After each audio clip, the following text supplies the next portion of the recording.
আলহামদুলিল্লাহ এক্সেলেন্ট ভালো আছি। এই পাশে লোকজন আসতে বলছে নাকি কম ভালো আছে? আমি সবাই ভালো আছি। এক্সেলেন্ট ভালো আছি। এই পাশে লোকজন বলে নাই আমরা কি ভালো আছি? আমরা কি ভালো আছি? দেখুন আপনি যদি কথা আসতে বলেন আল্লাহ কিন্তু শোনে। প্রত্যেকটা মানুষের একটা চাঁদ থাকে, প্রত্যেকটা মানুষের একটা ড্রিম থাকে, স্বপ্ন থাকে। যদি আপনি আসতে চান আপনার স্বপ্নটা আসতে আসবে।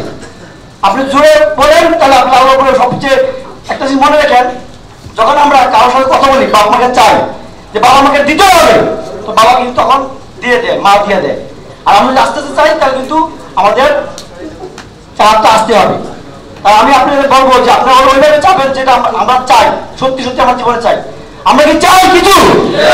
আমরা কি ভালো আছি? Thank you very much. আসলে আমি এখানে বক্তব্য দিলাম জানতাম না, জাস্ট আমি পিছনে বসে আছিলাম। দেখেন আমি এখানে একটা সিদ্ধান্ত নিয়ে আসছি অ্যাক্সিডেন্টে। আমি আমার জীবনে টেলিভিশন জগতে আলহামদুলিল্লাহ আমি সফল, সব দিকে আমার সফলতা আছে। কিন্তু আমি আমার জীবনে একটা জিনিস চাইতাম ছোটবেলা থেকে, সেটা হলো আমি অনেক মানুষকে কর্মসংস্থানের ব্যবস্থা করবো, অনেক মানুষকে কর্মসংস্থানের ব্যবস্থা করবো। সেটা অন্য কোনো সেক্টরে ছিল না, যার কারণে আমি নেটওয়ার্ক মার্কেটিং পছন্দ করি। এজন্য আমি আমার ওই টেলিভিশন জগতের সমস্ত ব্যবসাকে গুটিয়ে এখন 100% নেটওয়ার্ক মার্কেটিংয়ে সম্পৃক্ত হয়ে গেছি। এবং অ্যাক্সিডেন্টের মাধ্যমে আমি চাই মিনিমাম 1 কোটি লোকের কর্মসংস্থানের ব্যবস্থা করার জন্য।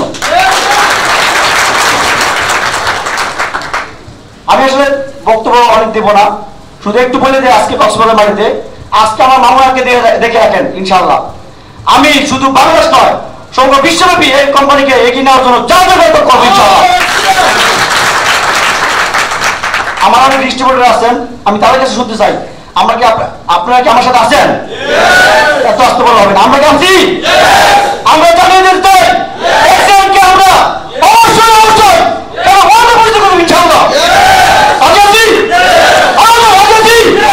থ্যাংক ইউ সবাইকে, আসসালামু আলাইকুম।